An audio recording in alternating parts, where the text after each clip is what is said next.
em Juízes capítulo 6, verso de número 12. Apenas esse versículo para a nossa reflexão. Quero agradecer ao nosso irmão Francisco, que entrou em contato com a gente, intermediando aqui a ponte para nós estarmos aqui. Deus abençoe em nome de Jesus. Eu vou Deus pela vida do cantor Cléber de Assis, que está me acompanhando. Daqui a pouco ele me ajuda aqui também na ministração da palavra. Glória a Deus. Quem encontrou Juízes capítulo 6, verso de número 12.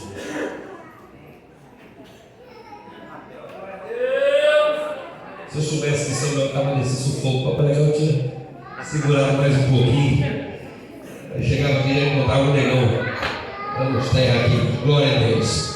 Diz assim a palavra: Então o anjo do Senhor lhe apareceu e lhe disse: O Senhor é contigo, homem valoroso. Amém? Vou repetir.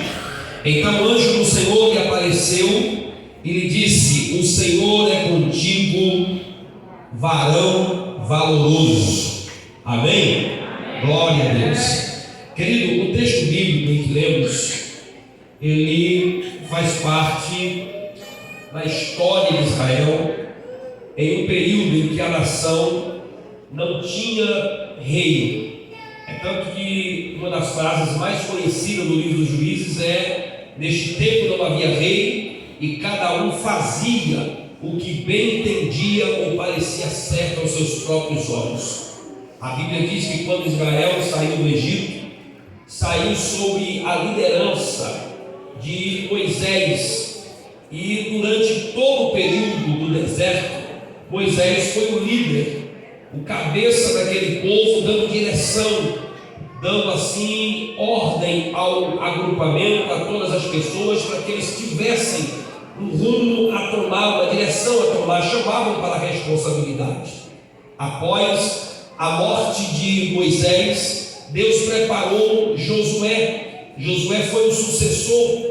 Moisés, ainda em vida, ficou sabendo que Josué seria o sucessor, para que iria assumir o controle e tomar a direção da nação.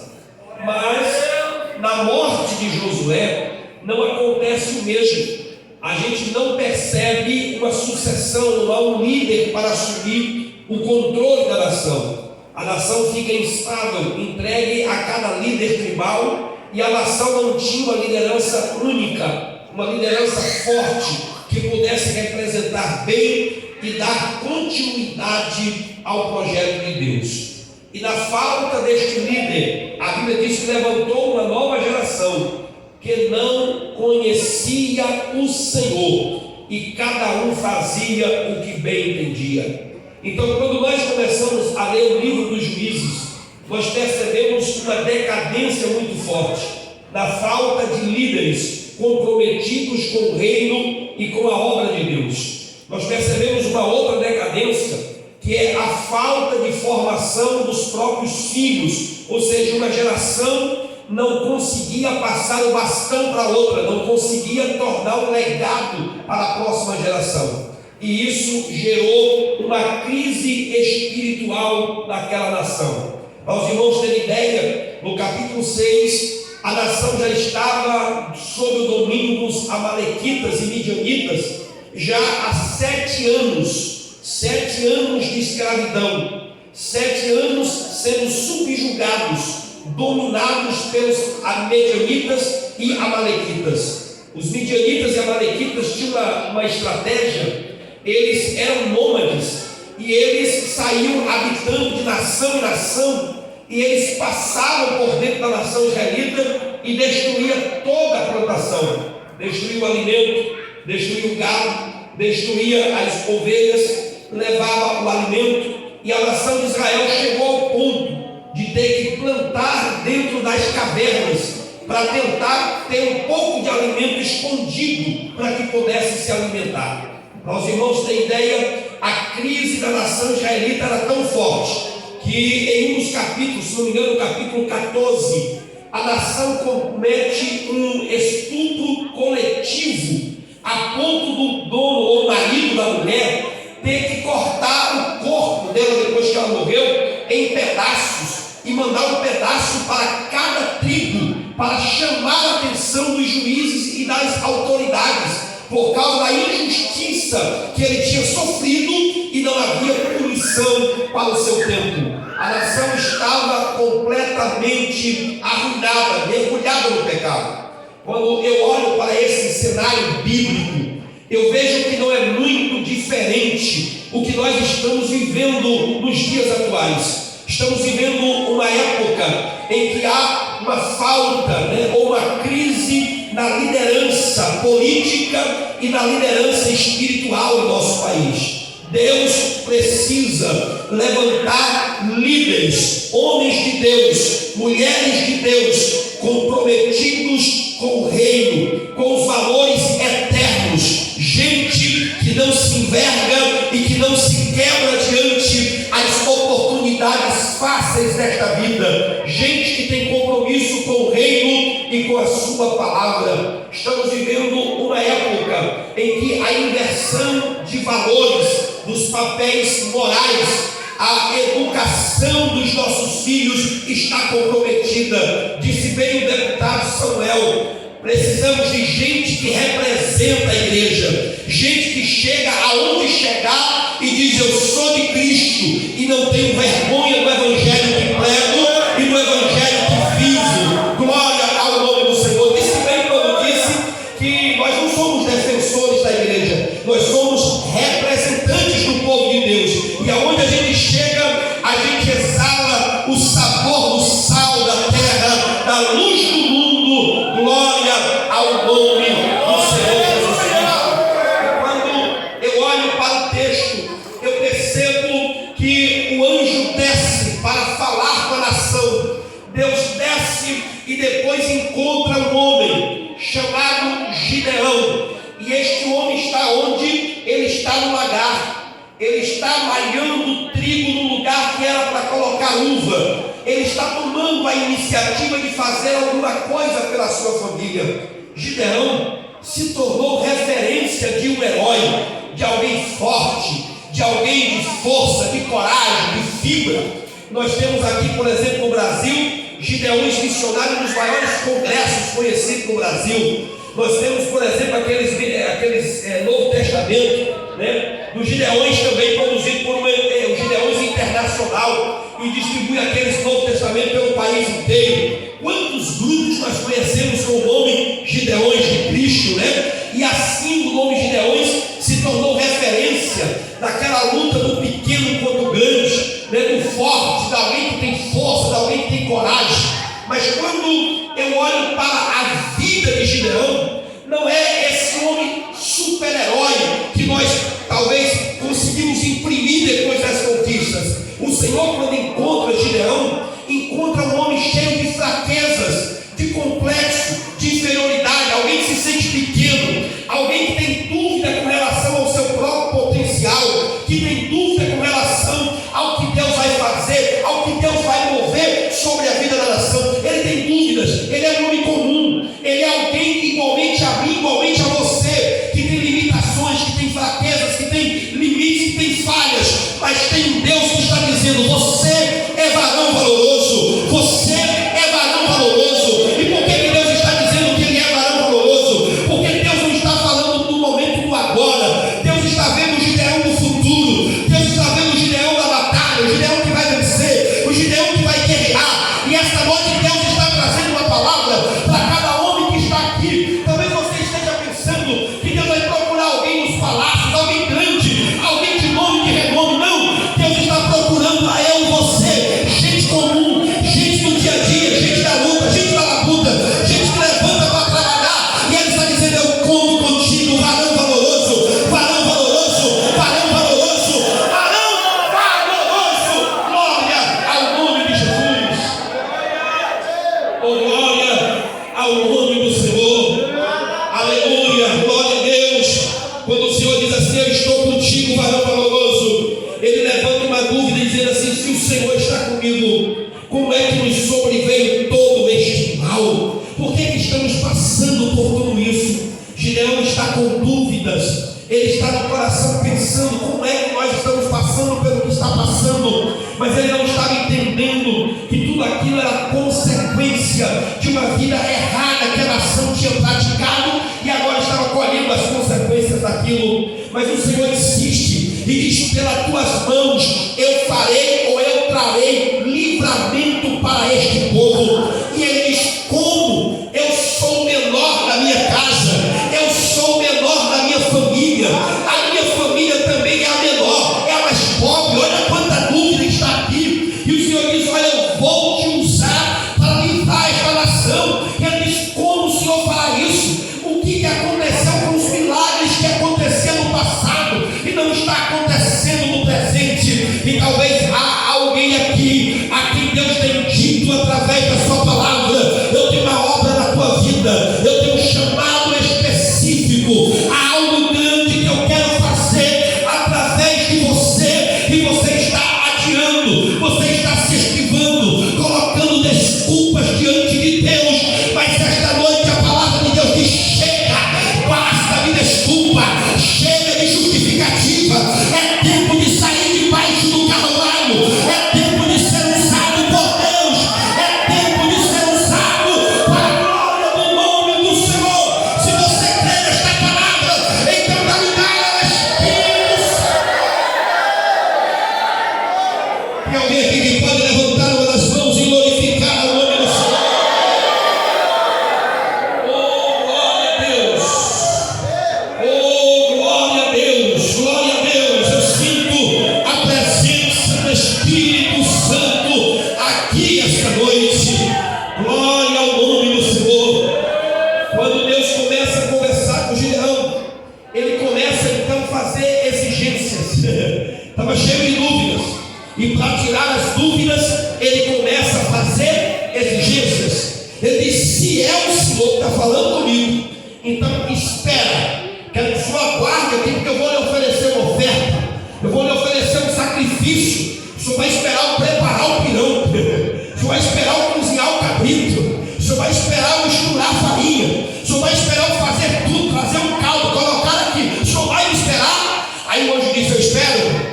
E aí ele diz: então eu vou lá. E ele vai, prepara tudo, volta, oferece uma oferta, e aí ele oferece ao Senhor, coloca diante de Deus, e Deus então renova a força dele, o vigor dele, provando que era Deus, queimando aquela oferta com a ponta do cajado, e o fogo queimou todo aquele sacrifício e foi aceito diante de Deus. Mas na frente, Gideão tem outra exigência. Se é o Senhor mesmo que está falando, se o Senhor quer que eu vou para essa batalha, se o Senhor quer que eu vou para essa luta, eu quero que o Senhor molhe aqui um novelo de algodão. Eu vou colocar um bolo de algodão aqui, o Senhor vai molhar tudo em volta, mas vai deixar o novelo de algodão sequinho, não vai ter orvalho no novelo de algodão. Aí o Senhor vai e faz aquilo na madrugada, o orvalho cai toda a plantação e o novelo de algodão amanhece sequinho no outro dia. Ele diz: o Senhor, me permita pedir mais um pouquinho, exigir mais. E aí o Senhor fala: Gideão, ele disse: eu queria fazer o contrário agora, eu queria que o novelo de algodão amanhecesse encharcado e as plantações ao redor ficassem secas, sem orvalho. Eu quero que o Senhor inverta para mim, tirar essa dúvida do meu coração. E o Senhor diz: então vai, Gideão, vai, porque eu vou fazer. E a Bíblia diz: Gideão vai, coloca tudo direitinho. No outro dia de manhã, quando ele pega o novelo de algodão, está encharcado a ponto dele encher uma taça, e o local tudo seco. Deus deu a confirmação. Aí o Senhor disse assim: aí, está pronto? Já fez as exigências? Sim. Agora o que o Senhor quer? Eu quero agora as minhas exigências. Agora Deus vai dizer: eu vou exigir algo de vocês. E o que é que o Senhor quer? Eu quero que você comece quebrando o altar que está dentro da casa do seu pai. Lá tem o ídolo, lá tem a idolatria Baal. E eu quero que você comece a reforma dentro da sua casa. Quero que você comece dentro do seu lar. Está entendendo a palavra dessa noite? Tem muita gente que fez exigência, existiu, pediu, botou Deus, como diz por aí, né? Colocou Deus na parede e fez tantas exigências, e agora o Senhor está dizendo: eu quero te usar, mas eu quero que você comece dentro da sua casa. Não adianta ganhar o mundo e perder a própria casa. Não adianta impressionar as pessoas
pastora Benaide, ela perguntou assim, isso é no ano 2001 mais ou menos.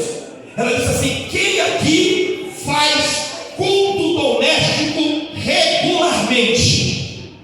Eu quero que vocês levantem, fiquem de pé. Quem faz culto doméstico regularmente? Todos os dias faz culto, oração dentro de sua casa. Meu irmão, naquele dia, numa quantidade de gente como essa aqui, 6 casais, nunca me esqueço disso, 6 casais ficaram de pé, dizendo que fazia culto com regularidade. E eu estava entre os que ficou sentado. Eu não fazia não, eu fiquei lá sentadinho, e aquilo me deu uma vergonha. Eu era diácono ainda, e eu tinha um filho pequeno, e eu e o meu casamento precisava muito buscar o Senhor naquele período, no ano de 2001. E aí naquele dia ela disse: faça um concerto com Deus e passe a fazer culto dentro da sua casa. Foi o dia que eu fiz um voto com Deus, eu e a minha esposa, e disse: a partir de hoje nós vamos começar esse culto. Se tiver 2, se tiver 3, se tiver só você e os meninos, como dá, a gente vai começar a fazer. E por incrível que pareça, a gente foi se ajustando. 6 da manhã, 7 da manhã, 8 da manhã, e tal hora não dá certo, tal hora não dava, e a gente conseguiu estabelecer um horário. E para a glória do Senhor, hoje no meu lar, à meia-noite, é um horário que eu e a minha filha, os meus filhos, a minha esposa, estamos de joelho. Recentemente nós temos um irmão sofrendo de câncer, e eu dei a oportunidade à minha filha de fazer a oração. E disse: hoje é o dia da Sara, uma criança de 9 anos de idade. E eu vi ela chorar, e eu lembrar do nome do irmão Arnaldo, fazendo um clamor, dizendo: Senhor, visita o pai do irmão Abid, visita o irmão Arnaldo, cura ele da enfermidade. Irmãos, aquilo me fez chorar. Sabe por quê? Porque lá dentro da minha casa há uma invocação do nome do Senhor. Deus está sendo adorado. Mas sabe o que está acontecendo em nossos dias? Muitos altares estão quebrados, porque dentro da nossa casa há um tempo para novela, há um tempo para o filme, há um tempo para a série, há um tempo para atração qualquer, não é secundária, mas falta-nos tempo de desligar a TV e dizer: é hora de orar, é hora da família dobrar os joelhos junto e dizer: só o Senhor é Deus, só o Senhor é Deus, só o Senhor é Deus. Quem é que pode aqui levantar a mão comigo e clamar pela misericórdia de Deus? Oh, glória ao nome de Jesus. Se tiver alguém aqui comigo, levante a mão e clame a misericórdia. Se você não faz, passe a fazer. Se você ainda não tomou essa iniciativa, tome agora. Diga: na minha casa vai ser lugar de oração, a minha casa vai ser lugar de clamar ao Senhor, a minha casa vai ser lugar de buscar a presença do Todo-Poderoso.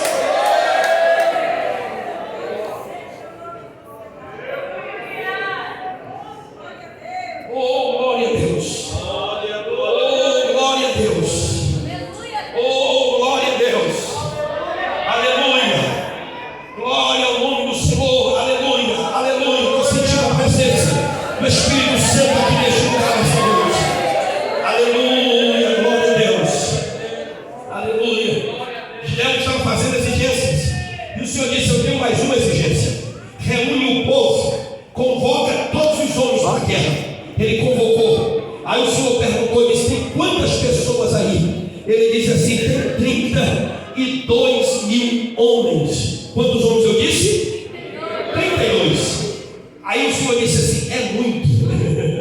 Como é que é? É muito. Eu preciso diminuir a quantidade que está aí, porque se eu der vitória a vocês, com essa quantidade de gente que tem, vai dizer que foi o braço de vocês e não a minha mão que deu o livramento. Só para os irmãos terem ideia, Israel estaria enfrentando naquela guerra 135 mil soldados. 135 mil soldados era o número que Israel iria enfrentar. Mas sabe quantos soldados Israel tinha? 32 mil. E o Senhor disse: o quê? É muito. Tem muita gente. É para diminuir. Aí Gideão disse: tá bom, é a exigência do Senhor. E aí o Senhor quer que eu faça o quê? Sai dizendo no arraial: covardes e medrosos, volta. Covardes e medrosos, volta. E a Bíblia diz que voltou 22 mil soldados.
Oh, quem é que pode adorar aqui? Quem é que pode adorar aquele que faz? Quem é que pode adorar aquele que tem o poder?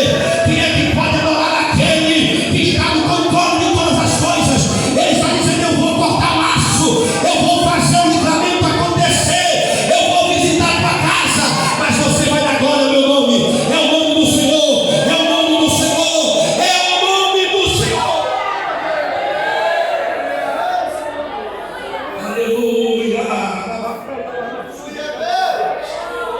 Oh, aleluia, glória, glória ao nome de Jesus. Aleluia. Se você puder adorar pelo livramento, agradecer a Ele pelo que Ele faz, agradeça nesta noite em nome de Jesus. Glória a Deus, glória a Deus, aleluia. E o Senhor diz: tem muita gente, Gideão, tem muita gente, e o Senhor quer que eu faça o quê? Eu quero que você leve o povo para o ribeiro, e lá você vai fazer um teste. E qual é o teste que eu vou fazer? O Senhor disse assim: você vai levar os homens para beber água, e quando chega lá, aquele que levar a mão, escute para cá para você entender a explicação, colocar a mão na água e trazer a água na boca, esse você vai levar para a batalha. Mas aquele que colocar as mãos na beira do barranco, na beira do barro ali, e colocar a boca na água, esse você manda voltar. Então vai contando aí: o que levar a água com a mão na boca, como o cão faz com a própria língua, levando a água para a boca, então você leva para a batalha. Mas aquele que mergulhar a boca dentro da água, esse aí você deixa de lado. E Gideão disse: então vamos para o ribeiro, vamos beber água. E aí começou a contar: 1, 2, 3, 4, 5, 6, 150, 200, 300. Travou nos 300 aqueles que levavam a água à boca, e 9.700 homens mergulharam a boca dentro da água e não via nada que estava acontecendo em volta. Somente os 300 que com a espada na mão e a água trazendo a boca era que estava vendo o que estava acontecendo em volta. Está entendendo o que eu estou ministrando essa noite?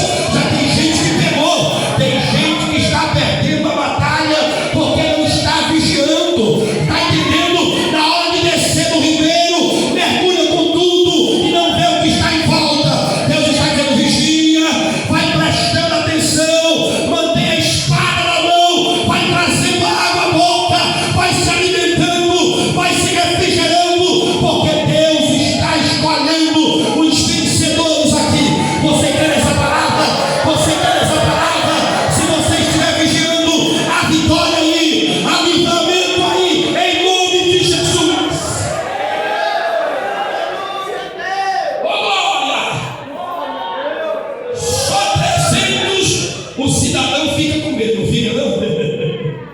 Quem está precisando vencer 135 mil homens com 300 pessoas, e o Senhor disse: agora eu quero te mostrar uma coisa a mais.